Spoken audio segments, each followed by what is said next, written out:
পাঁচবারের IPL জয়ী রোহিত শর্মাকে বাদ দিয়ে Mumbai Indians Hardik পান্ডিয়াকে অধিনায়কত্ব করেছেন। টিম ম্যানেজমেন্টের এমন সিদ্ধান্ত অনেকেই মেনে নিতে পারছেন না, নটিজনেরাও ক্ষুব্ধ। এমনকি রোহিতের সমর্থকরাও বিক্ষোভ দেখাচ্ছেন। টানা 10 সিজন দলকে নেতৃত্ব দিয়েছেন রোহিত, এর মধ্যে 5বারই দলকে আইপিএলে জিতিয়েছেন ক্যাপ্টেন হিসেবে। এই সিদ্ধান্তে প্রবলভাবে ক্ষতিগ্রস্ত হয়েছে মুম্বাই ইন্ডিয়ান্সের বিরাট ব্র্যান্ড ভ্যালু। সোশ্যাল মিডিয়ায় ফলোয়ারের সংখ্যা 1 লাফে কমে গিয়েছে মুম্বাই ইন্ডিয়ান্সের। এবার এই ইস্যু নিয়ে মুখ খুললেন সুনীল গাভাস্কার এবং শচীন তেন্ডুলকর। গাভাস্কারের মতে, ভবিষ্যতের কথা ভেবে মুম্বাই একেবারে সঠিক সিদ্ধান্ত নিয়েছে। তাছাড়া হার্দিকের বয়স তুলনামূলকভাবে অনেক কম। মুম্বাই ড্রেসিং রুমের পরিবেশ সম্পর্কেও হার্দিক ওয়াকিবহ। শচীনের মন্তব্যও পাওয়া গেছে একই সুর। লিটল মাস্টার বলেন, আইপিএল দুনিয়ায় এমন ঘটনা খুবই স্বাভাবিক। কে ঠিক কে ভুল সে তর্কে যাওয়া একেবারেই বোকামি, কারণ মুম্বাই ইন্ডিয়ান্স ভবিষ্যতের কথা ভেবেই এমন সিদ্ধান্ত নিয়েছে।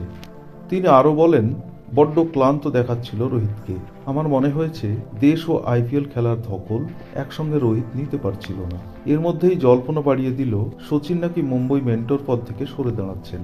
মুম্বাই ইন্ডিয়ান্স অথবা শচীন সরকারিভাবে এমন খবর কনফার্ম করেনি, তবে একাধিক প্রচার মাধ্যমে জানা গেছে শচীনের পদত্যাগের খবর।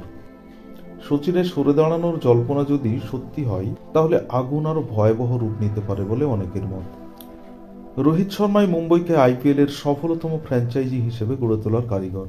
টানা 10 সিজন দলকে নেতৃত্ব দিয়ে 5বারই দলকে আইপিএল জিতিয়েছেন ক্যাপ্টেন হিসেবে। হঠাৎ করে এভাবে যে তিনি অপমানিত হবেন ভাবতেই পারেননি রোহিত শর্মা। এমন অপমানজনক কাণ্ডের পর রোহিত কি মুম্বইতে থাকবেন, এমন প্রশ্ন ঘুরপাক খাচ্ছে। রোহিত এমনিতেই বারবার বলেছেন মুম্বই ছাড়া অন্য কোনো দলে নাম লেখাবেন না তিনি। তবে ফ্র্যাঞ্চাইজিদের নির্মম দুনিয়ায় আবেগের কোনো স্থান নেই। অনেকের মতে এবছরটা হয়তো খেলে আগামী 2025-এ আবার আইপিএলে মেগা নিলামে দল ছাড়তে পারেন হিটম্যান। হার্দিক পান্ডিয়া রোহিতের অধীনেই আইপিএল কেরিয়ার শুরু হয়েছিল।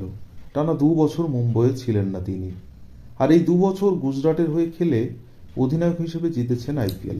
এবার সেটাই দেখার বিষয় যে 2 বছর পর মুম্বইতে ফিরে আসা হার্দিক কি আদৌ তার পুরনো দলকে 6বার চ্যাম্পিয়ন করাতে পারবেন।